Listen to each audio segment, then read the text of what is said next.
Hello all, water-cooled Xbox, today, let's go. So, as we can see, it still has the blood splatter from the second version of this water-cooled Xbox One S, where we had the big red reservoir, 140 red radiator, which we used all that stuff on the PlayStation 3, and then since then I just threw the original heatsink back on here and broke the opening a little bit bigger so I could shove just one of these fans in here for now. But in the meantime, I had painted this, which has gotten a little bit of damage since then, but let's see if we can get the angle here. It's that color shifting blue mixed with just some other blues. Don't know if I can, well, maybe the light would help. Alright, well, can't really see the purple, I guess, at least on this camera as well. But, yeah, anyway, we got this painted. I was going to use all this blue stuff. However, right before I started filming this, I decided to change this. We're actually going to be using this radiator and the copper to match. I like the idea of copper and blue. We'll still use blue LEDs and stuff. Now the reasoning, these things here I would still put on a build that I would sell. And instead of throwing these on here, as nice as all the blue would look, one, this reservoir is just not really meant to be sideways, and I don't want it just sticking up like this. But also, I don't want to have to take this apart to take these off and redo it again. So we're going to put these on here because these I would never sell. The copper end caps, you might be able to still find those somewhere, but as far as I know, it's one of those really rare things. And obviously in this condition I wouldn't want to resell it anyway. But one day we'll get them actually refurbished. And same with this here. This is something I just could never sell. This is my favorite radiator. I know it is a little worse for wear right now, but believe it or not, it does still hold water. But one day, I guess, or also in the future, I would like to actually refurbish this, either have it sent in or just get some new end pieces made. But yeah, this is just my favorite. So we're going to be not using that. I don't know why that's there. Pretty standard setup. We already have this cut out. This is one of those blue and white, even though I'm pretty sure this one's broken, but I'm going to throw it in here anyway.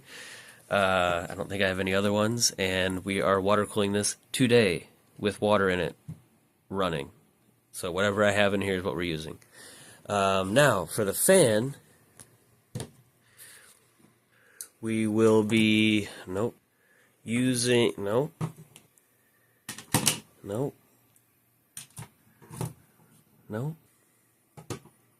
Ugh. That's not a fan. There we go. Just a standard, pretty sure it's one of the Yate Loon. Is that what the company's called? One of the cheap, like, $4 fans that I've had. This is probably one of the first fans I've ever had. But yeah, it just has blue LEDs. Pretty sure it is UV. Yeah. Turn that off. It's also UV reactive, so maybe we can throw some UV lights on the inside. It doesn't have UV lights in the fan, which would have been nice. It just has regular blue. But, yeah. UV blue is cool.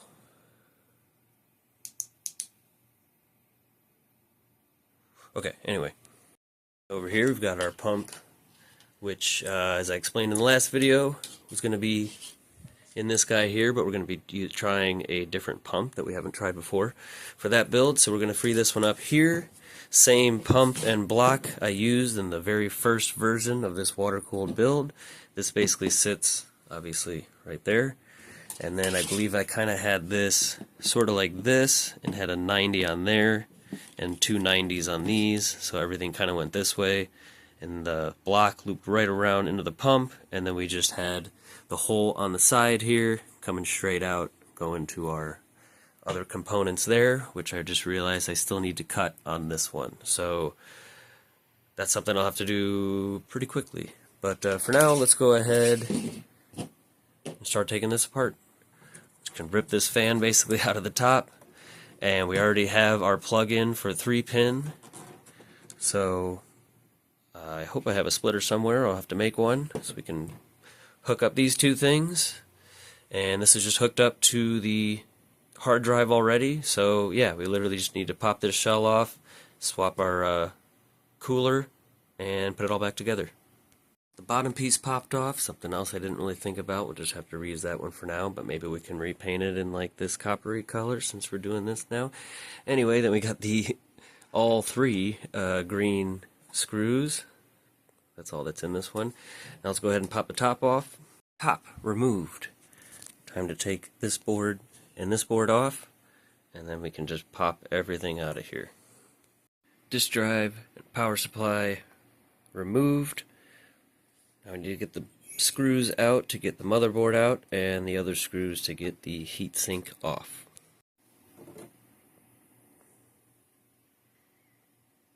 Not too bad.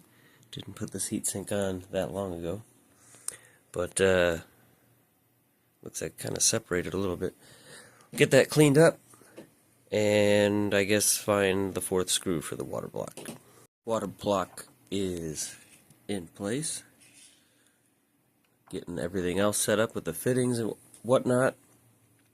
Got our little loop made to go from the pump right back into here. I wanted to make it a little wider so we got space for these two to go straight out here. We will need to cut this exact hole there on the side of this one, but we also need to trim a little bit more on this fan. I don't think we'll really be able to get this to set in much because of the pump and really just everything else anyway. Alright, we got these things screwed back in place.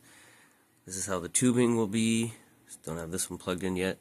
I need to put some adhesive here, the kind of foamy kind of attach that here so it's not resting on the motherboard. And then these hoses will be where we need to cut that hole on the side of that one still.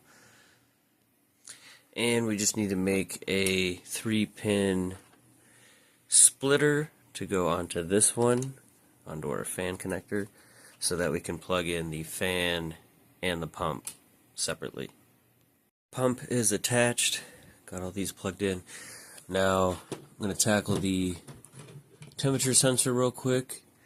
Now, as I said, this one I know stopped working, plus I took the cable off of it to put on the second one, because the second one, something happened with the cable, I don't remember, but I put that one on the water-cooled PS3 we did recently. So, I have two more. I've got this one, which I'd consider to be kind of the cheaper version. I think this is Phobia. I just had less luck with these lasting, I guess. But these are also hardwired in with a flat sensor, and this is a blue one. But I think I'd like to save this for, that's the cat, our slim here, because blue, that's going to match, provided we actually put that one in there. Since I don't, I mean, it's a flat sensor, I'd rather have a plug since we have Aurora on that one. But this one here is XSPC, and it's orange, and I think that'd be a good accent color to kind of go with the copper. And it also has an actual plug-in sensor, so I have a whole bunch of these plug-style sensors. I'm just going to plug in there. So we do need to probably take one of these off, I think this one, and either get a Y fitting here or just splice it in somewhere else. Yeah, we're spliced in 5 volts and ground on our hard drive, and that's just where we need to plug in the blue and white wires on this. Alright, got our 3-pin attached to our pump. We got our 3-pin splitter attached to the board. So we got plug in our pump and our fan. We've got the temperature display wired up. All we got to do now is cut the hole in the side, trim this top piece to get our fan and radiator mounted, and just drill 2 holes to mount our reservoir. We can start plugging in all the hoses and get our top shell put in place. Okay, we got the hole cut out in the side for inlet and outlet.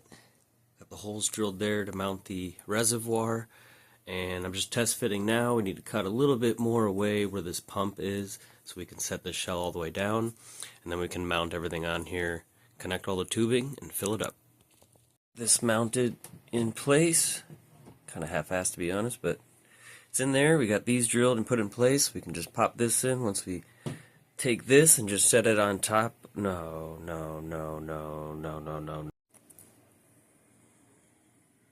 Alright, I don't have time to finish this right now.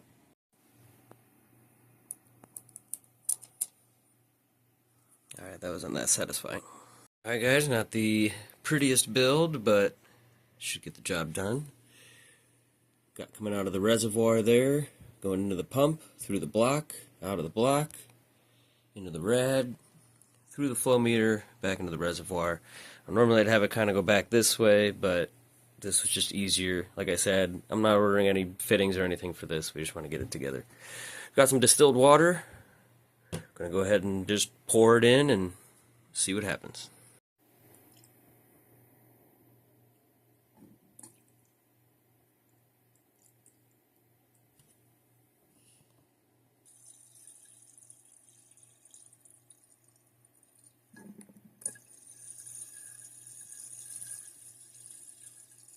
Here we are live. There should be water in the pump and block. You see the level here and here. Got the reservoir. I've got the whole thing tilted up a little bit with the matrix, just to make sure that fluid is over to the port going to the block or the pump. But this is completely empty as of now. So as soon as we plug in the Xbox One, it kicks on the fan, which in this case will be the pump and the fan. For about 5 to 10 seconds. So it's going to cycle it through a little bit, which actually kind of helps out, so we don't have to worry about shutting it down right away and then it taking a second to actually shut down. So here we go. Let me actually adjust this.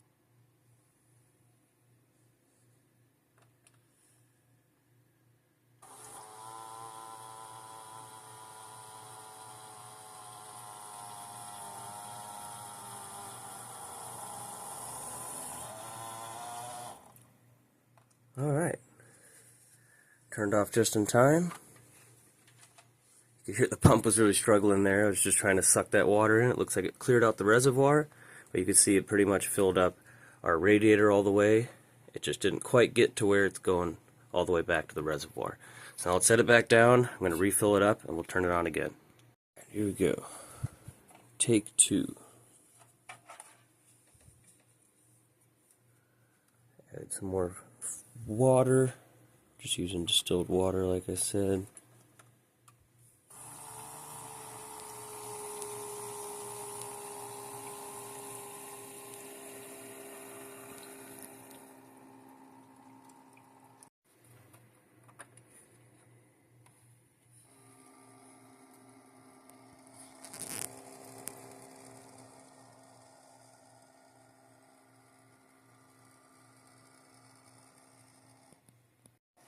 Okay, so this keeps turning on and off.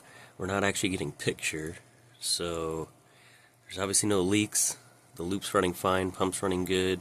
It's turning on. I was able to eject the disc. It's probably because I didn't finish the puzzle.